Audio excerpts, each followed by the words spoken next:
A Kiss of Little Consequence by B.C. Hartwell. Narrated by Benjamin D. Walker. To Jennifer Ann and Marvelous Mary Ann. 1. Riviera Maya. He wore Ray-Ban aviators, not because they made him look intriguing, even though they did, but because they were identical to a keepsake pair he treasured, sunglasses that used to belong to his dad. Sliding the specs up the bridge of his nose, the young man rushed from the taxi and hurried through the kitschy hotel lobby, out to an open-air cafe that sat opposite a vast, vacant blue sea. There was no one there to meet him, however. The cafe's only patrons were a handful of uniformed resort workers huddled around a table. They sat there quietly sipping coffee and munching on foil-wrapped breakfast burritos. An earnest server called out to him from behind the bar.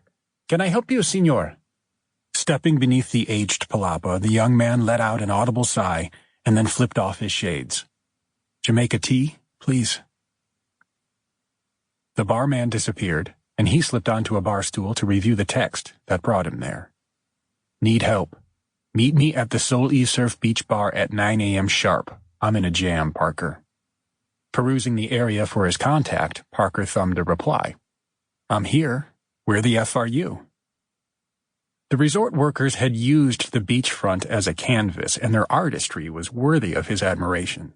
Volleyball courts were precisely outlined, staked with blue nylon boundary lines, and their nets were strung up tightly, ready for action. Sea kayaks, windsurfers, and catamarans were staged enticingly near the water's edge and wiped so clean they sparkled like new. A dozen blue umbrellas were planted neatly across the center of the beach. Beneath them, a pair of wooden lounge chairs reclined, each one supporting two thick, neatly rolled white towels. The server reappeared and delivered the tea. After tucking in his white short-sleeved shirt, the man grinned broadly. "Welcome to the Soul E-Surf." Parker nodded toward the beachfront. "It looks like paradise is open for business." "And what is your business, senor?" the barman asked. "Same as yours." Parker raised the cup to his lips just as his leg began to bounce nervously on the bar rail. The surface of his tea rippled from the quake. A knot formed in the pit of his stomach and a shiver raced up the back of his neck. Neither sensation, however, was due to concern for his friend's late arrival. Parker was getting the vibe, a sense of meaningful attraction. Then a woman appeared in his peripheral vision, and the knot unraveled, releasing a rush of endorphins that caused his heart to race. She looked to be Mayan, with dark skin and long black hair that dangled loosely across her shoulders, shimmering in the sun. A comfortable cotton dress accentuated her curves as she sauntered along the edge of the cabana. Moving cautiously, it was as if she were picking out a prospect. Parker was puzzled by the allure he felt for her. He'd never gotten the vibe for a prostitute before. Avoiding eye contact, Parker felt her step closer into the shade. "Excuse me," she said. "Are you waiting for someone?" Parker quickly spun his head around. "Sorry, but you've got the wrong guy." The girl giggled. "You don't look like an Indian." His physical features did not belie any distinct heritage. Tawny skin tone, heart-shaped face, symmetrical chin, and black hair parted off-center brushing against his ears.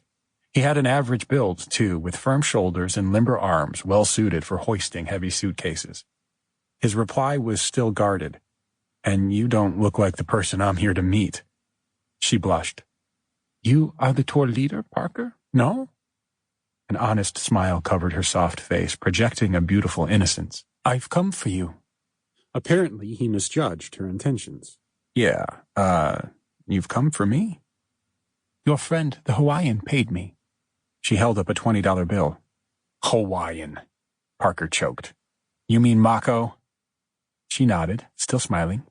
Yes, come." She waved for him to follow. Parker sighed. If bullshit were bloodline, then Mako Moreno was a purebred. He tossed some cash on the bar, snatched up his sunglasses, and stumbled to his feet. "Where to?" he asked. She cleared a wind-blown wisp of hair from her face. "Up there. That is where your friend waits." Parker's eyes followed her gesture, way up the shoreline, where a canvas tent could barely be discerned, hid Sample complete. Ready to continue?